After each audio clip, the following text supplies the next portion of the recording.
Esse projeto é do tamanho do mundo, né? É a coisa mais pretensiosa que a minha cabeça já engendrou, porque eu tenho um gosto, um zelo muito grande pela cultura popular, e em casa, entre filhos e sobrinhos, estavam sempre me dizendo que eu sabia coisas que eles já não sabiam, falava palavras e expressões que eles não conheciam.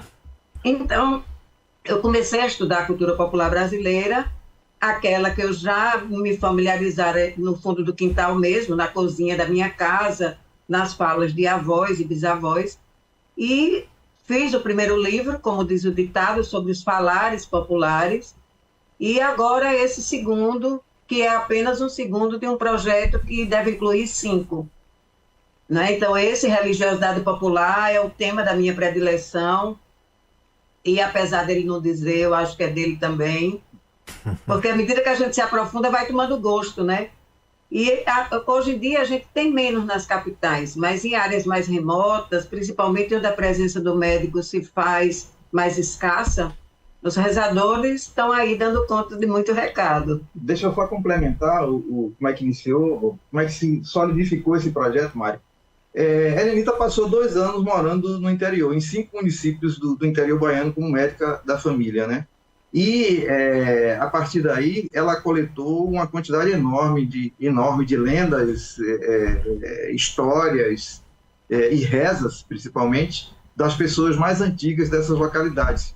E trouxe esse material, que foi também básico para a gente criar o canal Cultura Popular Brasileira no YouTube, e nós passamos a divulgar essas rezas. E, para nossa surpresa, já que pensávamos que era uma coisa que estava acabando, vários rezadores jovens que assistiram às rezas dos antigos no nosso canal começaram a se manifestar, a mandar mensagem querendo também mostrar as rezas deles.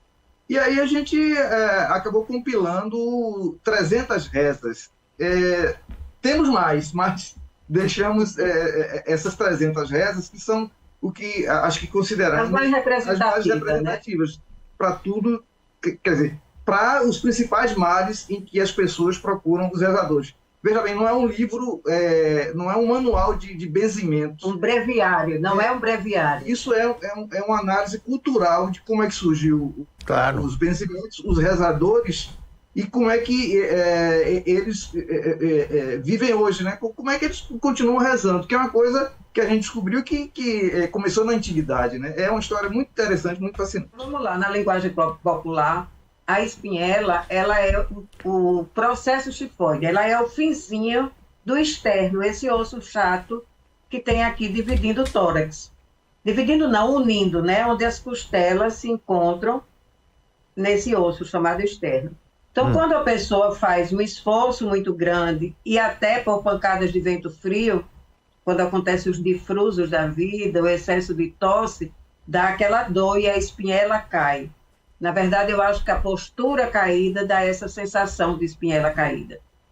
E aí nós conhecemos uma rezadeira aqui no Rio Grande do Norte, em São Gonçalo do Amarante, que ela me ensinou, ela me rezou para a espinhela caída. Não, né? Ela diagnostica... ela primeiro, ela diagnostica. Então, ela faz o diagnóstico de forma muito curiosa. Ela mede da ponta do dedo mindinho até o cotovelo e depois de ombro a ombro. Essa medida tem que ser correspondente. Se não for, a espinhela está caída. Seja em nome do Senhor, este mal seja curado. Espinhela caída e ventre derrubado. Eu te ergo, curo e saro. Fica-te, espinhela, em pé. Essa é uma das rezas recolhidas. Tem várias. Porque a espinhela é um dos males assim, seculares, né, descritos em vários documentos, em vários livros da antiguidade tardia, mais da Idade Média. Já se tinha isso lá, e nas interdições da igreja estava lá que era proibido você rezar a espinhela caída. Era uma das coisas que a igreja não permitia. É uma relação frágil. Eu acho que do jeito que o médico escasso nas cidades do interior, nesses distritos pequenos, assim também os padres. Então, fica muito por conta dessas pessoas que se sentem diferenciadas com o dom de Deus, o dom da cura, para assumir esse papel. Entre os padres com quem eu conversei, que eu entrevistei, e com quem eu pude conviver, a relação é de muito respeito, né? A relação é de muito respeito, embora para eles pareçam mais gracioso do que válido. E isso me entristece um pouco. Deixa eu acrescentar só um lance histórico. Essas rezas, Mário, a gente descobriu que, como feitiçaria, né? Elas surgiram da Antiguidade Tardia, embora elas fossem citadas já na Caldeia e no Egito Antigo, mas quando o cristianismo se consolidou na Europa, a partir da Antiguidade Tardia, depois do nascimento de Cristo, né, e a morte dele, a religião se consolidou na Europa e ela foi absorvendo uma série de religiões pagãs das várias regiões da Europa, né? E como a igreja não conseguia evitar que essas religiões continuassem fazer frente, a religião católica foi absorvendo e adaptando. A religião católica é uma das mais sincréticas que existe, né? Que ela foi adaptando rezas pagãs, cerimônias pagãs na religião católica. E existem livros de rezas chanceladas pela Igreja Católica. Um dos mais famosos, que a gente fala muito no nosso livro, é a Botica Preciosa, que é do Padre Sequeira. É um livro no final de século XVIII. Ele dá várias rezas lá e os procedimentos para curar todas essas doenças e mais algumas, né, que ele conhecia.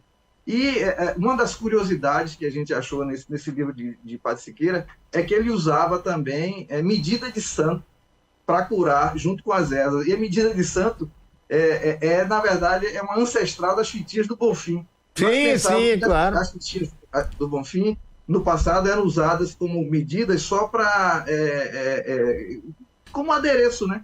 Mas, na verdade, era um amuleto que era usado em cura. A gente pegou várias cartas de pessoas mandando uma medida de santo para fulano para curar uma doença tal. Né? É um universo realmente fantástico. Pois é. E para o povo, entre amuleto e sacramental, a diferença é muito tênue, né? Eles usam outras medidas, como o cordão de São Francisco, né? E medidas que eles criam, por exemplo, o tamanho da vela de uma procissão, o tamanho de uma vela devocional, o tamanho do círio pascal. E aí eles fazem a medida e, a partir dali, uma transmissão meio por contato, né? Ele sacraliza. Tem o Agnus Dei, né? Que é o Agnus Dei já é um sacramental, já não é mais um amuleto, porque é uma coisa reconhecida pela Igreja Católica. E o Agnus Dei é interessante, porque é um cordeirinho, né? É um cordeirinho. O Agnus é o cordeiro.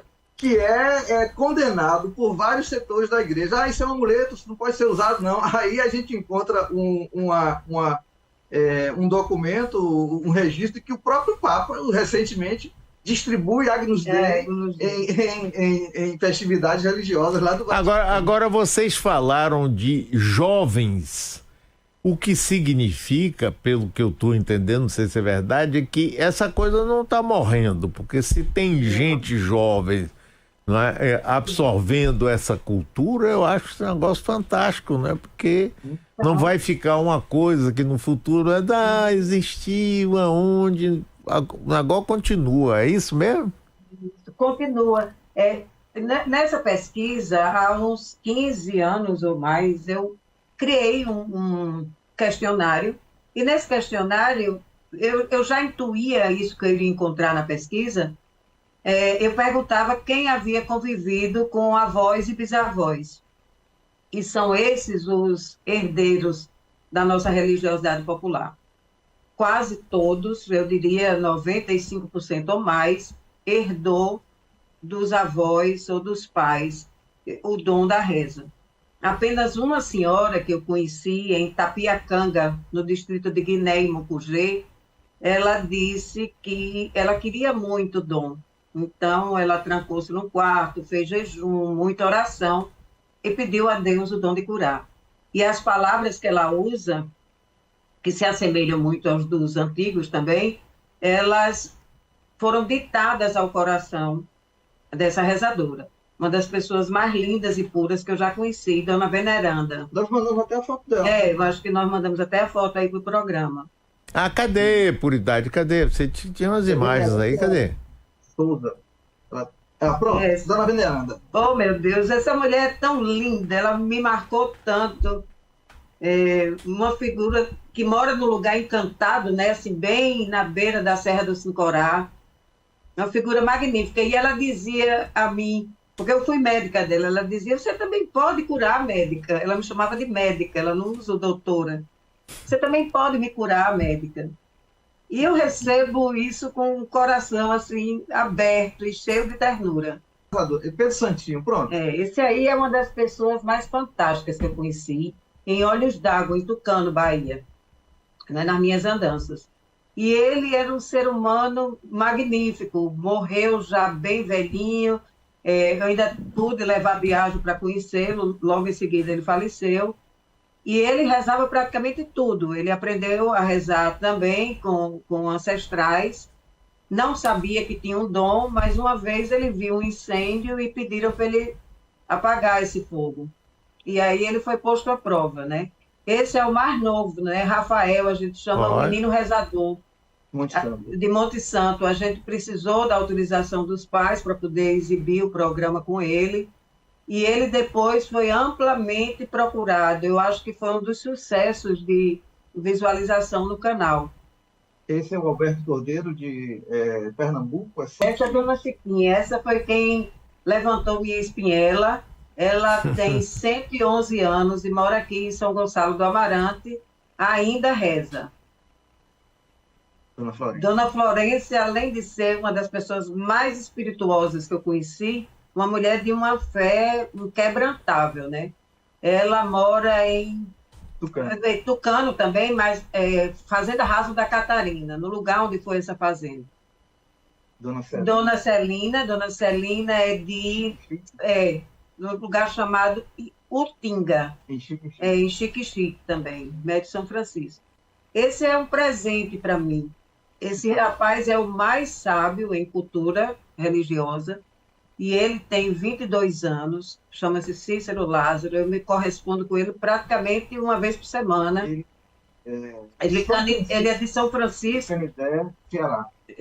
Um pouco de história dos rezadores e muito conteúdo teórico. Quer dizer, existe uma parte inicial bem mais densa, né? Para quem gosta de história, então está lá, e depois as rezas com histórias de alguns rezadores ou de alguns momentos durante as entrevistas, durante o meu trato com eles, em que foi colhido. E os tipos de rezadores que existem, né? Na verdade, porque são vários tipos de rezadores. Tem a pessoa que herda uma reza da mãe ou da avó, reza as pessoas que aparecem em casa, não tem nenhum tipo de altar com santos, né? Existem as pessoas que têm uma devoção, ele reza e também... Em nome daquele santo, pedindo intercessão. Tem as pessoas de Ubanda também, que rezam.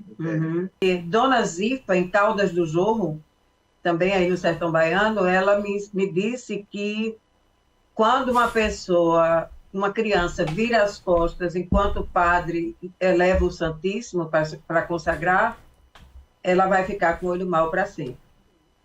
E essa pessoa que tem olho mau, ela tem que ter muito cuidado, porque se ela encontrar alguém sangrando e olhar, essa pessoa pode sangrar até morrer. Se ela se aproxima do mar, a onda recua. Quer dizer, é uma pessoa que fica marcada por esse desrespeito ao Santíssimo Sacramento.